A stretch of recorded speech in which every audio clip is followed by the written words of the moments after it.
Sundara Karma. What's the story with the name? I've got to ask first of all. You've fallen foul of Old Lady Karma? Well, yeah, constantly, to be honest. But it means beautiful action. Yeah. And I guess we believe it. I don't know. It's, just sounded nice. And yeah, I do believe in karma. I think it is a thing. For sure. Does roll off the tongue. It definitely fits. Well, actually, I don't know. Maybe the band name has been a hindrance. People do forget it. Yeah. Sundara Karma is a lot of the. Yeah. Who the fuck's that bird? She works on the fucking fruit stall down the market. It's old Sundara Karma. But right, let's reel it back, David, please. Let's just reel it in, mate. So there's another venue on the a stone's throw loop called Karma Coast. Why are we doing that? Do you not feel that it's a criminal injustice that you haven't played there? Yeah, where is it? Good question. Do you know? Tynemouth. It's in Tynemouth. It's in the town of Tynemouth. Ah.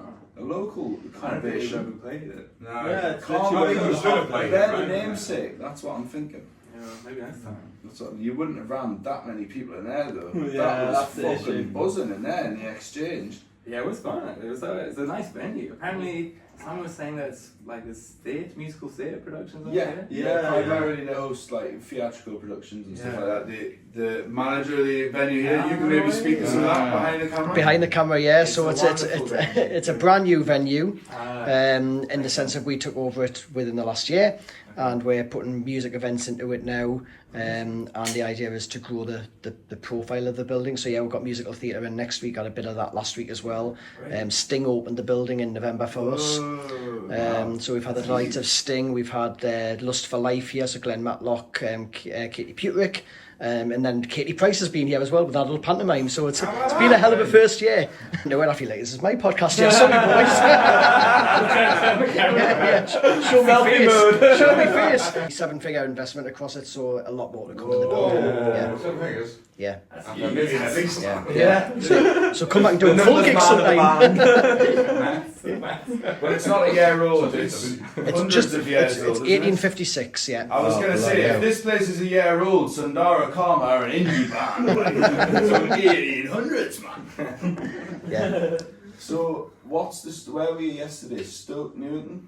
Stoke on Trent. Stoke on Trent. There's so many Stokes. So many Stokes. You're Stoke in a fire 1 minute.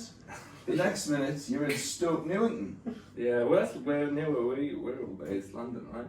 Yeah. Are you all from London originally as well?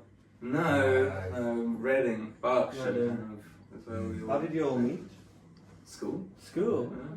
That's crazy. Yeah, long That time. is like 1 in a million chance all of you talented people meeting in just at school. Like in the same year as well. Same year. That's ludicrous. In the educational jail. How do you feel about that concept that school is a force for programming of young minds? Yeah, it could definitely be better. There's You the can do it better, for conspiracy sure. theory now. Yeah, Hmm? 100%. No, What do you yeah. say? I didn't There's hear the it either. conspiracy theory. The conspiracy nut. I am a conspiracy nut. Like I say, I don't have a microwave in my flat because I charge my phone in a different room because it's my nuts. I got sensitive fucking nuts, man.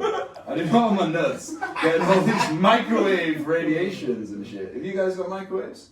I actually don't have a I don't have a microphone. microwave. Smart I have lads. nothing against them. Come on, No, man. I Should can tell. Should I not? I can tell. I can tell. I can tell there's some strong nuts in the room there. Non-microwave nuts. Do you have a microwave? Yes. I can also sense some weaker nuts. Some walnuts. What's your favourite type of nut? I like a cashew. Fucking good lad. But they are pricey. They are Yes, pricey. so Once they're shelled and peeled, Yeah, fucking and you hell. get the old white. See, the white cashew is a misdemeanor. It's a misnomer. It's an illusion. The What do you white mean? cashew has been stripped and peeled of its lovely shell. Well, you know where they come from, the apple. Have you seen the cashew I apple? have No idea. No, I thought they just. Why? I thought they were just nuts Come on as the is. tree. No. Cashew fruit apple, nut. man. Yeah. Wow. So cashew nut is a fruit nut. Educational point of view as well. That's the sort of thing they should teach in school. What are the biggest things that influence the creative process? Is it a collaborative process? generally? Well, in the studio it is, but with writing, I tend to just write what I'm feeling or going through, and then we'll edit, we'll record on it in the studio, and bring a producer in. But yeah, what did we do with Bridge 7? We recorded it all in how long was it? Under 3 weeks? Yeah, 3 weeks. It was about 3 weeks. Yeah. Under a month. Was that like full days as well? No, not even. We were doing 9 9 to till 5. 5. So hey, evenings off. He had just had a kid as well, so he was ready to get out of the studio at 5. You had a kid? Huh? Not him. I was Not going to say, me. not with them microwave nuts. You had a kid, sorry. No. Who's had a fucking Not that kid you then? know. Is it you, Mr. Exchange? Who's had a kid? Rich Derby, the guy that produced the. Right. It's always the producer. Yeah. Popping babies out, bloody baby farms. After PRS, I'm thinking, where's the fucking baby's bottle, man? Quick. We're losing them. I think for a producer, the lifestyle suits having a child more, right? If they're not touring. Yeah, you less, yeah. How have you found relationships after touring and stuff? Is it hard to keep them at home and stuff, and you're always on the road? Well, it's for these two to answer, really. Well, my fiance lives in Dallas, so that's Wow. a It's long already way away. far away. So, you so know, far. the tourists, we're still just as far away from each other. Yeah. How the fuck did you find it, man? You're just sending letters to random addresses. Well, it's funny you should say that. She's part of the Dags because fan. No, it wasn't at all Sundara like Karma Dags. Check out this video on YouTube. It is me singing. But yeah, we met on Bumble. That's crazy.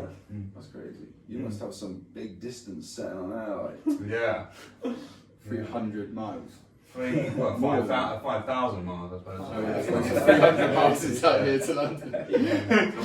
So is there a show over there on the cards soon?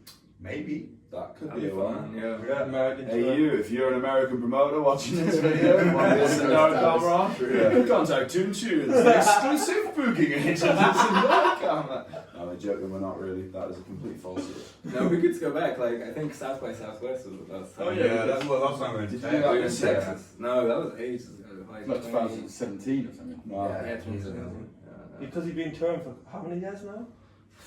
Well, we've been quiet after COVID. We did a tour last year, end of last year. Mm-hmm. So we haven't been touring consecutively. Yeah. Time. A year's active is probably a better question. Yeah. And it's probably 10 years or so now. 2014. Yeah. Our first show in Reading was 2012. That's great. But There you go. that was a pub. What was his name? Sid Siddle. Shout out to Sid Club Siddle. Velocity. Did you ever think you'd reach these heights when you first started out, or was it just a bit of fun?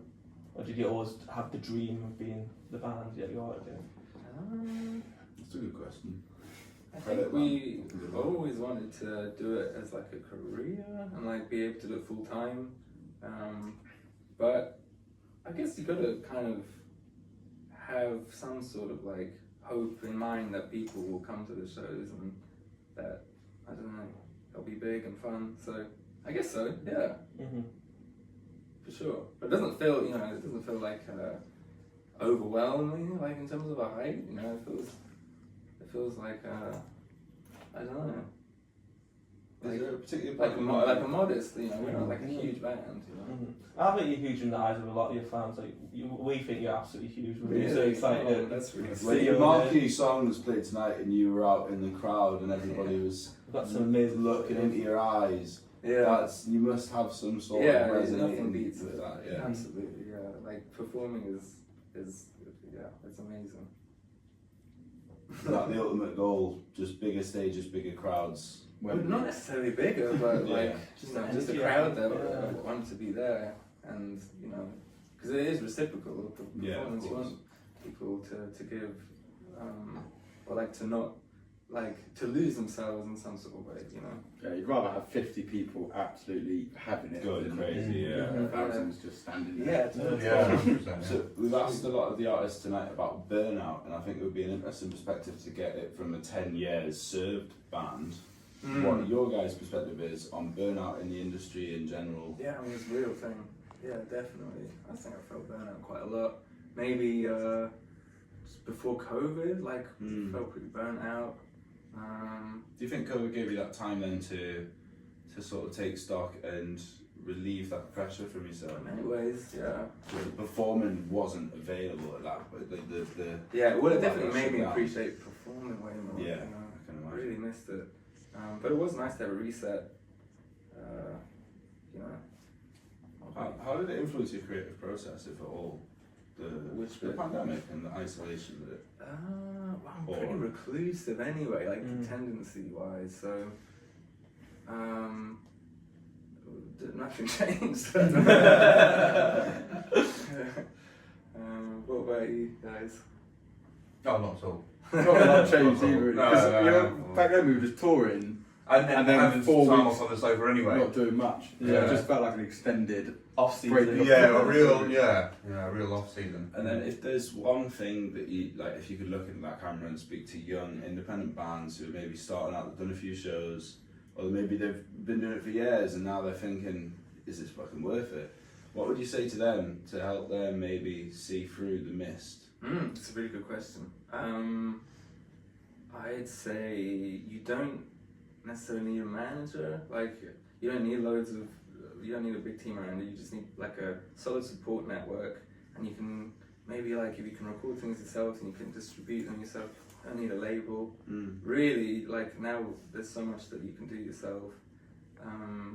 So yeah, get I don't have like a 5-year plan in your head about how you want to do it, and then start bringing people in. Like, maybe not Like before build that. a team after you've got the Yeah, band. once you have a Don't ask really your clear team to idea build a about what it band. is you are and want to do.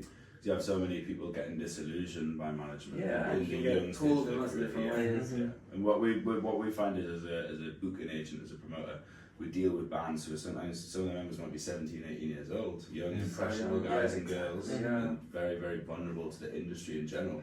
Absolutely. And the manipulative tactics that have, obviously up here, up north, we see out of town promoters a little bit as that. It's a weird dynamic at play, because we have a lot of bands that get sucked up by a promoter maybe out of town, and then just put on the back burner because they might have a bigger marquee on label. And it's a really weird thing. So there's very little accountability we find in the music industry. True, yeah, and it's And quite management shady and people. representative. It attracts a lot of shady people. But in the US, there are laws and regulations on, for example, booking agents' fees that they can charge, stuff like that. I saw that Live Nation and Ticketmaster. Yeah, they're being sued by the US What's government. that? I didn't read into it. Essentially, it's an anti-competition Because they've got a suit monopoly. against Right. tickets. Yeah. Because they have the primary market, which is obviously the first sale of tickets, and they also own the secondary market, which is resale of tickets. That's crazy. And it is, but then you think of monopolies like Spotify, Right, yeah. and it is the nature of free market capitalism. It is. It's fucked, but it is what Like, it is. I do wonder if, like, if it's not them, then it would have been someone Yeah, else. maybe you know? somebody worse. Yeah, exactly. Yeah. Exactly. Well, Sundara fucking Karma. Appreciate you lads taking the time. you. to really fucking ragtag. You see us guys out and told us to fuck off. I really appreciate it. Really good. Thank you very much. Nice one, mate. Thank you. Appreciate it. Proper Especially for the value. beer as well. Yeah, Cheers. Cheers, man. Right,